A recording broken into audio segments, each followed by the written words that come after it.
Hello, my name is Olena. I am the project coordinator for Youth Activists Inc.'s This is Human Trafficking Awareness campaign.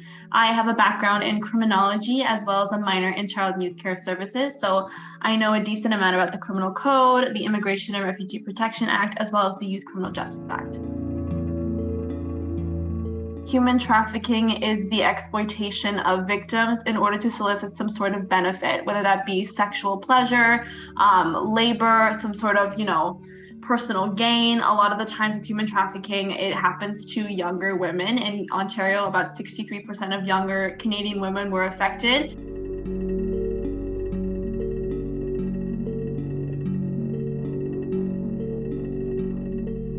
One of the main ways is actually through the process of grooming. So the trafficker will groom their victims in a way that promises them some sort of gain, whether that be financial stability or fame. So one of the ways they do that is through those false promises. The dangerous part of grooming is the idea of Stockholm syndrome that gets developed between the trafficker and the victim. For those who don't know, Stockholm syndrome is when the victim essentially falls in love with their trafficker, which makes it increasingly difficult to effectively criminalize traffickers and their crimes. So that's something that is very problematic and dangerous that doesn't actually get talked about or acknowledged as much as it should.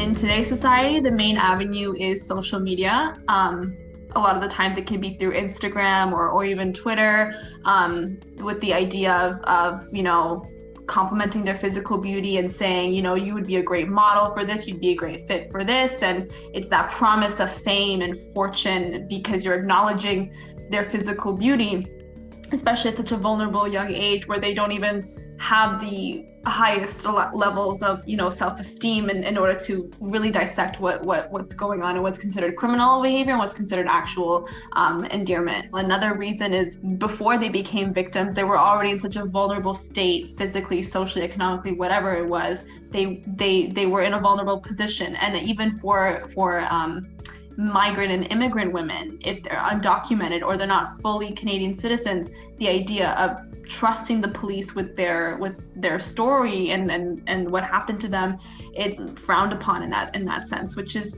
dangerous because there should be a sense of trust between the police and society, but unfortunately that is not the case.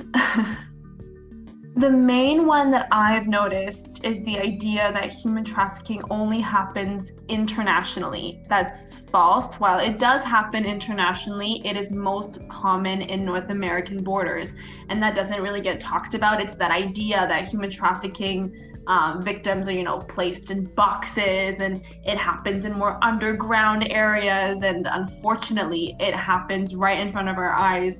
And we don't even notice because it's so easily concealed in the public eye to the point where people can't actually detect if it's human trafficking, if it's actually a crime happening, or if it's just a weird encounter. And that's very dangerous. So another misconception about human trafficking is that it does only happen to females. But statistically speaking, it does happen to females. It also does happen to males.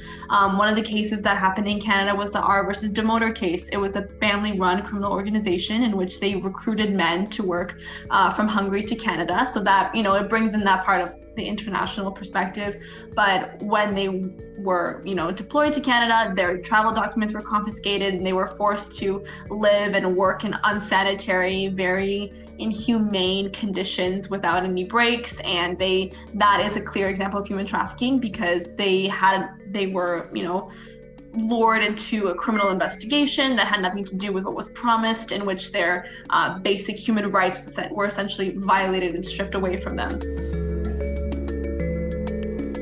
One of the main resources we have in Canada is the Canadian Human Trafficking Hotline. So the number is 1-833-900-1010. Also on our website, we have a sub-website called thisishumantrafficking.ca. There's going to be a bunch of lists and resources that will show you where victims can find additional support, as well as individuals finding more information.